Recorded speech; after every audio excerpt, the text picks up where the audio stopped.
Good morning and welcome to the 2013 CSD Technology Academy Day.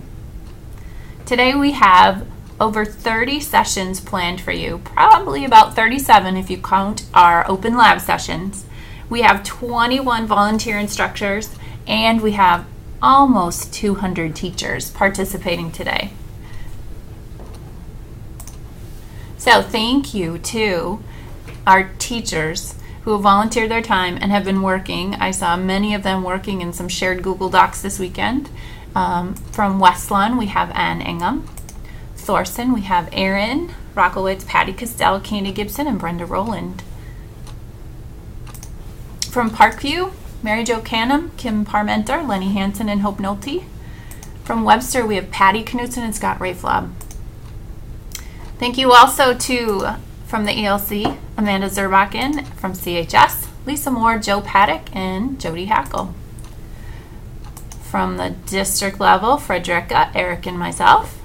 And thank you to our guests, Tammy Stevens from eClass for Learning, Debbie Caven from Digital Touch Education, and Chris Gleason from the Wisconsin Music Association, and from he teaches at Stevens Point Area High School. Holding down the fort while all of you are in class in the tech department is Michelle, Eric, and Nathan. If you have any issues, problems, anything, call 6124. That's Michelle's phone number. If you get the answering service, just leave a message and she'll see what you can do. She's probably helping someone else at the time, so if you need anything, feel free to call. Our schedule for the day looks like this. You're already in your session 1, hopefully, and we'll go for an hour and a half, and with a break, hour and 25 minutes or so.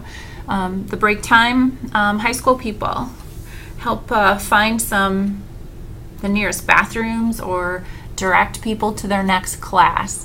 Patty Castell, she's a little worried about finding the classrooms upstairs. She used to teach in the high school, and if she needs help, there may be some other people who need help too. So thanks for helping everyone find their way.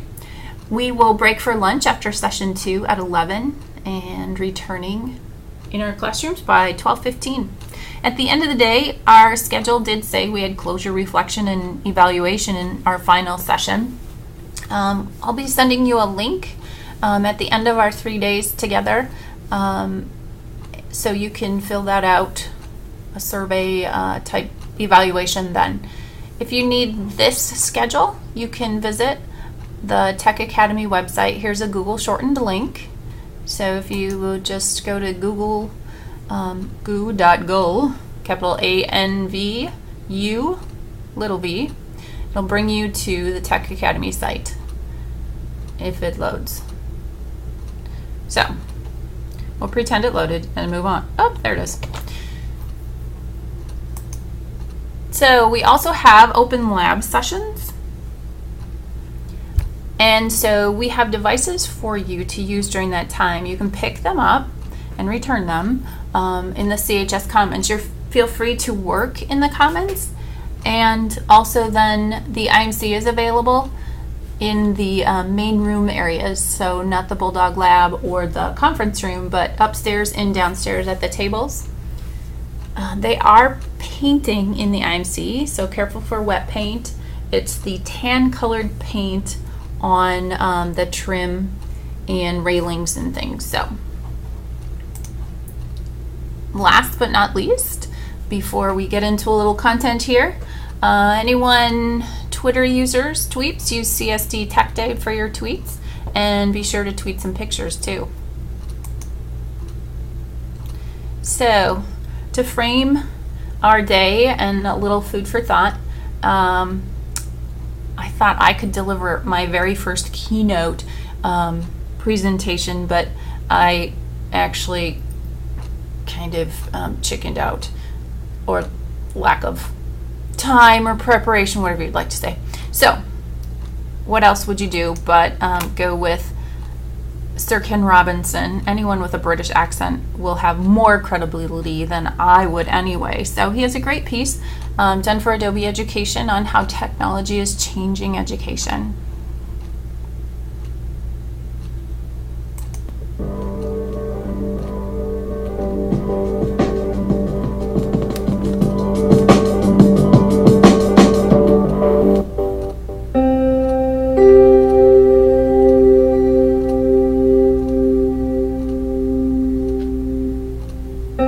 I find it very interesting now to look at how the digital tools that are available are changing the planet and the lives that our students are leading.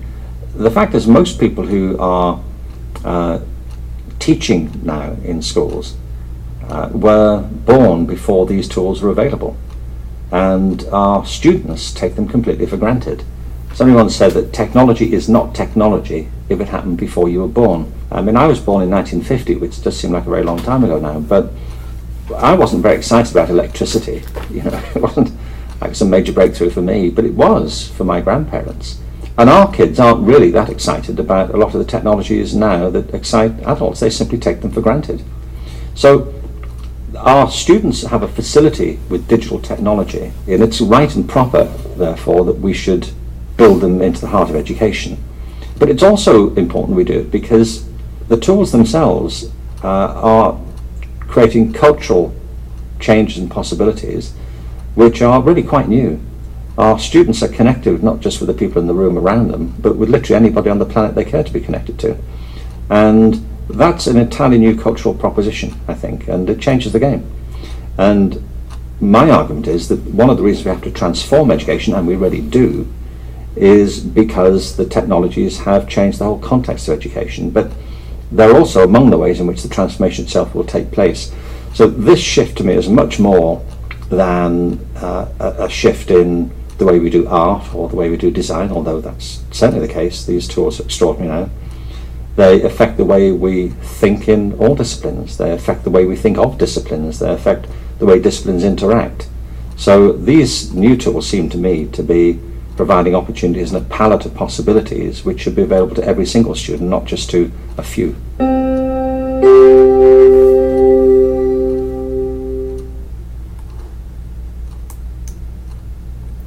So before we start with our first session class, take a moment, find one or two people, and share your thoughts on what you just heard. Don't hesitate to tweet your thoughts.